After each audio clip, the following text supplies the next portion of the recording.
Hello and welcome to a new video. Today we're going to take a look at the best teams for the Ultra League Premier Cup. Today we're going to have here a cup that I don't really remember we had like anytime recently. This is going to be now kind of the same as the Master League Premier Cup, which we just had last week, but for the Ultra League, which means no legendary, mythical or Ultra Beast allowed in this meta, which in the Ultra League doesn't really impact it as much as the Master League, to be fair. Like you have Pokemon like Guzzlord, the Virizion, Cobalion kind of banned, but that's kind of basically it in terms of Pokemon that are very relevant. So yeah, this is going to be very similar towards the normal Open Ultra League, but we're going to take a look here today still at like some changes as well. There's a certain Pokemon that I feel like is very overpowered in this meta. But anyway, let's take a look here today at the meta and then 10 top teams. And of course, if you enjoy these videos, feel free to subscribe to this channel. It is free. Let's move on to the first one. First one is going to be the meta. The meta itself is going to be quite water-based. This is something that we can definitely here already see. We have a lot of water-type Pokemon like Lapras, Jellicent, Empoleon, Blastoise, Ludicolo, Feraligatr in this meta, like which is interesting. Like a lot of, like if you just take a look at the first 9 Pokemon, we're going to have only 3 Pokemon that are not going to be water-type, which kind of showcases again on where kind of the focus is here. We're going to have then some Say-Subs like Orango or Licky in this meta. Dusknoir is going to be an amazing lead. Betty Bolt is of course going to be good in the meta of water-type Pokemon. But yeah, Togekiss is going to be an interesting Pokemon. We have some Dragon-type Pokemon that are of course going to kind of shine a little bit in this meta as well.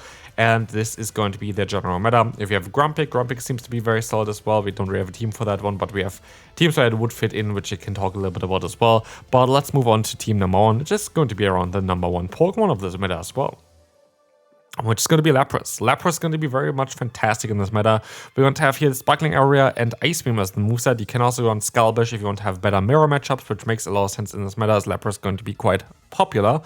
And the Say-Up is going to be the Drapion. Drapion is going to have access to Awkward Tail, which is going to be also water-type coverage, which is going to be fantastic in order to especially bait out Pokemon like Part Fire-type that you don't want to face with your Fortress. That's why Fortress is in the back. We can try to bait out the Pokemon that the Fortress doesn't want to see with our Drapion and have the Lapras in the lead in order to deal with them. Here we're going to see kind of how this is going to function.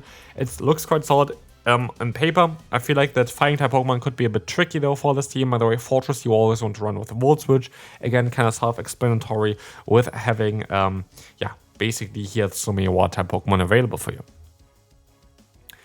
Team 2 is going to be here Empoleon, the Malamar, as well as the kommo-o. This is going to be, again, a very classic line. We're going to have an Anti-Fairy in the lead. We can also use Scizor, for example, here. The Scizor of Malamar, and then the kommo-o on the back. Malamar is going to be amazing in this meta. Like, it's going to be very, very solid. It's just going to have so many good plays against this meta. We have Lapras, where the fast move is, yeah, I think, triple resisted or something. We're going to have here as well then the kommo-o in the back, which is just going to take advantage of that. We're going to have, of course, the Anti-Fairy in the lead. We're going to have the Say-Up here of Malamar, and it's just a very solid team. You have other options as well, other Dragon-type Pokemon that you can run in the back, which would work out as well here. So yeah, I do think this is going to be a very solid team. I do think there's going to be a lot of versatility with this team as well, and yeah, a lot of different options that you can run for it. So again, I think it's going to be great. I think Empoleon is very good, and I think generally there's next to no good answer to Empoleon plus Dragon-type as a core. Like there's next to no real Pokemon that can answer this.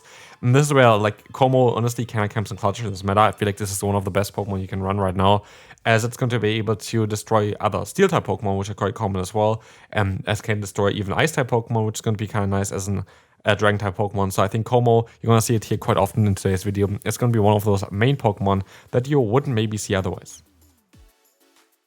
And we have it here again. Like kommo-o is going to be very good in this meta. We kind of have the reverse team of just what we had before. You can run Talonflame in the back, by the way, as well, which works out quite well in this meta as well. Gives you some coverage against some of the common Ice and Steel type Pokemon. But here we have Jellicent as our Say-Up. Jellicent is going to be fantastic, especially in the Ultra League with the recent buffs towards this Pokemon as well. It's a fantastic Pokemon. This season, of course, has the Shadow Ball buff, and the one Pokemon that beats this team is the Pokemon that we have on the team in Jellicent itself. But then again, kommo-o actually is quite neutral against this Pokemon, not really too worrisome for it.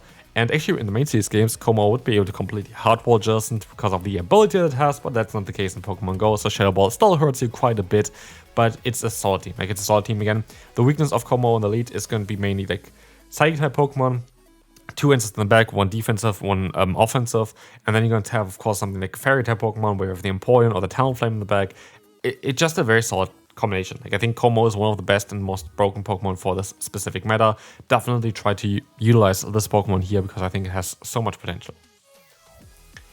This is basically the team of the season for me. Like, this is a team that I always kind of feel like has so much potential. We have the Tinkaton, we're going to have the Ludicolo, we have the Jellicent. This is going to be fine. This is going to be basically perfect coverage. We have here with Ludicolo a Pokemon that has very similar coverage compared to Jellicent as well, while not sharing a singular weakness of them. Like, Jellicent weak to like Ghost Dark, as well as like Grass and Electric type Pokemon, and none of this is going to be a weakness of Ludicolo, which is kind of funny.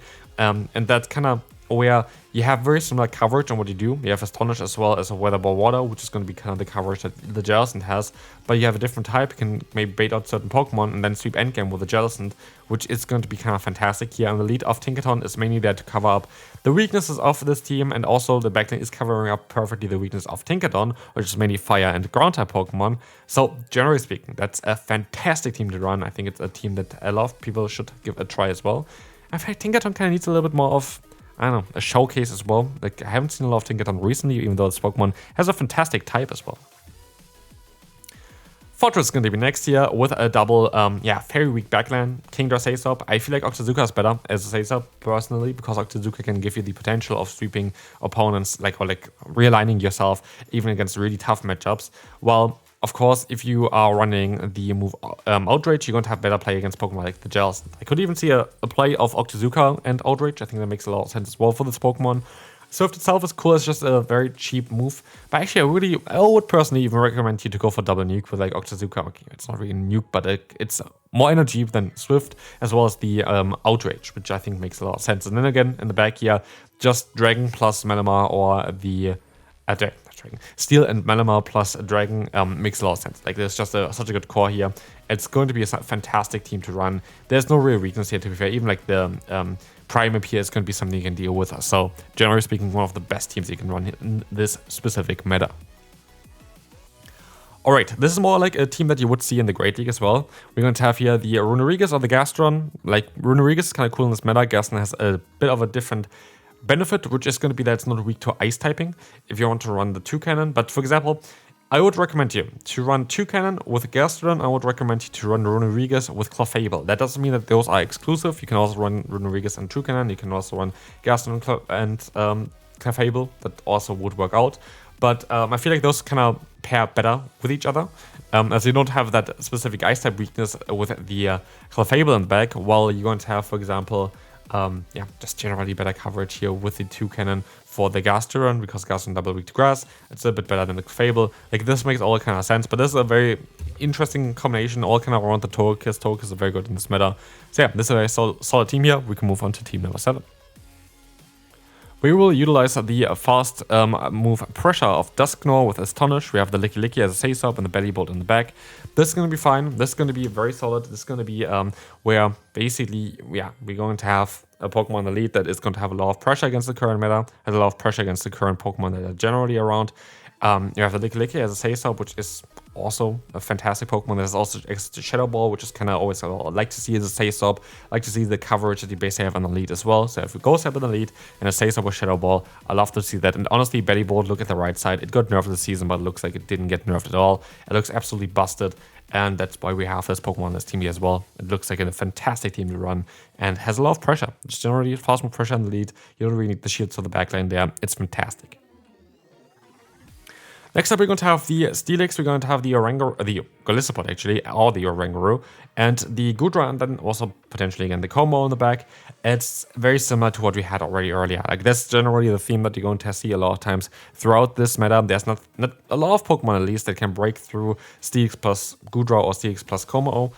Steelix itself is such a broken Pokemon in this meta. It's also such a broken Pokemon for the Great League, which I'm going to make the top team video tomorrow for that. But yeah, that's going to be teams that you should definitely run here as well. If you have this Pokemon, they're very expensive though, like Steelix as well as Oranguru.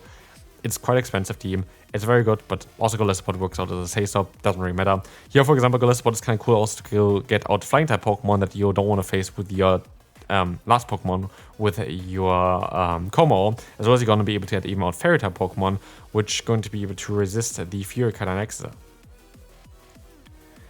Clefable is going to be next, which is going to be a Pokemon I kind of want to showcase here in a bit of a different way. I've seen a lot of people running currently in the Open Ultra League, the Clefable Feraligatr core, and I kind of want to showcase it here as well. It's a very good core in this meta as well. You're going to have the safe swap here of Feraligatr and Gastron in the back. Gastron is here to counter those Steel-type Pokemon, as well as those Poison-type Pokemon, like as Tentacool, for example, in the meta, and that should work out quite well. Safe Swap Feraligatr is going to be just generally very good in this meta as well, because you just have so much good coverage. Shadow or non-Shadow doesn't really matter, and that's going to be team number 9. And the final team, I kind of just want to try to find something with Ampharos, and I love the Trevenant Ampharos core. I don't know why, but it actually works quite well, and you have actually very similar coverage again. Ghost and Dark do very similar things. Ghost and Dark both hit Ghost and Psychic-type Pokemon for super effective damage. So we have here Brutal Swing on the Safe Swap. We have the Trevenant and Elite, which is going to be here kind of also to counter potential Ground-type Pokemon. I think it's a cool team. I just like it. I think Stunfisk in the back is maybe a little bit better. I guess a bit weak, maybe. Nah, actually, it wouldn't be weak to Oranguru either. It's just a very solid team. Like, it's just a solid team that has a lot of potential.